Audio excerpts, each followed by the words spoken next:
Good afternoon, dear students. My name is Gulim Kuatbekovna Kuanishbek, and I'm the lecturer of the discipline, the legal system of the Republic of Kazakhstan. The topic that we are going to discuss today is a general provisions of civil law of the Republic of Kazakhstan. Okay, let's start our lecture. The lecture plan is concept, subject, principles of civil law, sources and system of civil law relationship and its elements, civil rights and obligations, exercise of civil rights, protection of civil rights, concept and types of transactions, terms in civil law, ownership and other property rights, law of obligations, guarantees and sureties, civil contract and civil liability. Okay, let's continue. Please look at the slide. So at first, we need to give a statement. What is the civil law?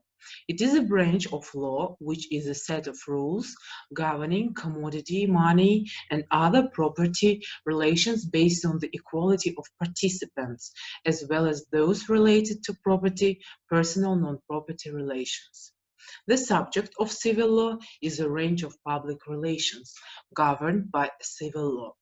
Look at the slide and you may see that there are following principles of civil law: legal equality of participants in legal relations, inadmissibility of arbitrary interference in private affairs, freedom of contract, unhindered exercise of civil rights, inviolability of property, and in the end, free movement and circulation of goods. This is the principles of civil law. Okay, please pay attention to this slide. This slide describes the civil law system. We know that civil law consists from the common part and the special part. Common part are norms on legal entities and individuals, object of civil rights, property rights, transactions. The special part are the areas of certain types of obligations, delicate obligations, intellectual property, law, inheritance law, and etc. When we speak about some spheres of law system, in this case about the sources of civil law, we may see these things. The first, constitution, then laws following government decisions, decrees of the president, and of course civil code. Okay, let's move to another slide, to the slide of the civil legal relationship. We need to give a statement. The civil legal relationship is a legal relationship regulated by the norms of civil law that arises between legally equal subjects regarding property as well as non-material goods expressed in the presence of their subjective rights and obligations. We may see that there are some property relations, personal and non-property relations. And we may see that the civil legal relationship is divided into absolute legal relationship and relative legal relationship. Okay, if we move to the structure of the civil legal relationship, we may see that it consists from three things: subject of legal relationship, object, and content of the legal relationship. Individuals, legal entities, the state, administrative territorial units. Things, works and services, information, and intangible goods. Okay, let's move to another slide, which is named by civil rights and obligations. We need to know that these rights and obligations arise from the grounds provided by legislation, as well as from the actions of citizens and legal entities, which, although are not provided by them, but by virtue of general principles and the meaning of civil legislation, give rise to civil rights and obligations. In accordance with this, civil rights and obligations arise from the following statements. I will send this presentation to you and you may read it more properly at home, okay? So let's move to another slide, the exercise of civil rights. Then we need to speak about the protection of civil rights. Civil rights are carried out by a court. Recognition of rights, restoration of the situation that existed before the violation of law, and etc. So if we move to another slide, we may see the information about transactions.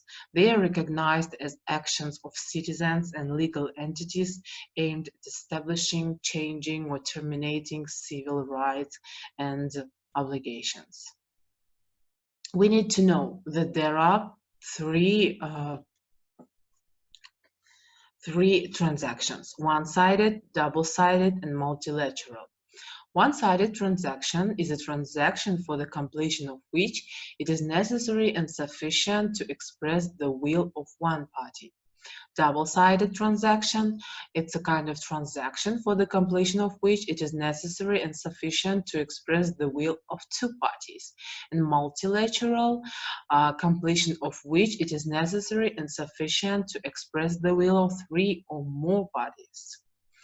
Okay, we know that transactions are in a written form or in an oral form.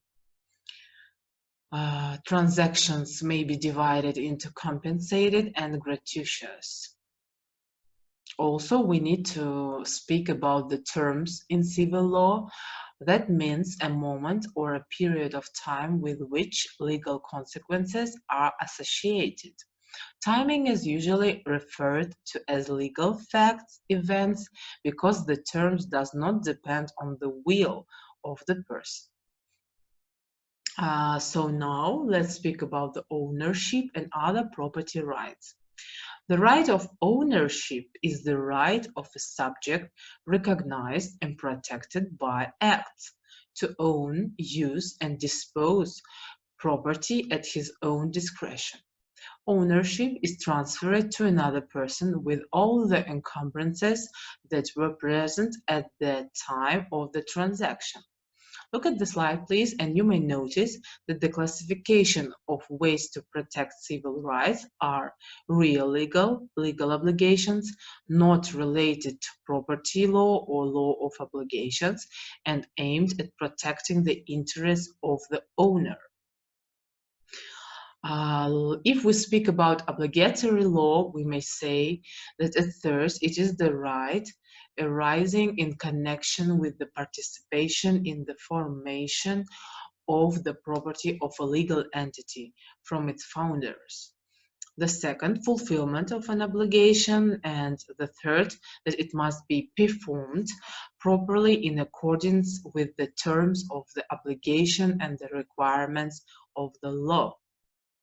Okay, if we speak about the penalty, it's a forfeit, is a sum of money determined by legislation or an agreement which the debtor is obliged to pay to the creditor in case of non-fulfillment of a proper fulfillment of the obligation, in particular case of delay in fulfillment. We may speak about the claim for payment, an agreement on the forfeit, the amount of the penalty too. So there is information about the pledge. You need to know that the pledge is such method of securing the fulfillment of an obligation by virtue of which the creditor, pledgee, has the right in the event of the debtor's failure to fulfill the obligation secured by the pledge to receive satisfaction from the value of pledged property primarily to other creditors of the person who owns this property, with exceptions. There are different types of pledges. So let's continue.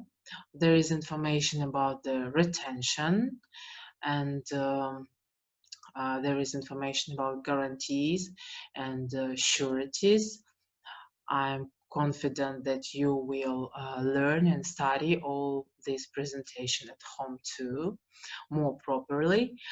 Deposit, it's amount of money issued by one of the contracting parties against payments due from it under the contract to the other party.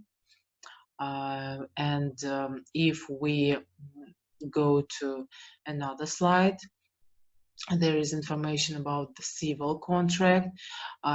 You need to know that it is an agreement between two or more persons on the establishment, change, or termination of civil rights and obligations. Then the next thing is a civil liability.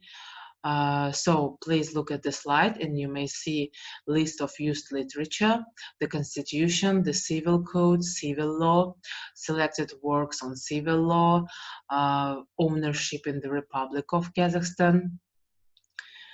This was a very interesting and very useful presentation for you. Thank you for your attention. Thank you for your attendance. See you on the next week.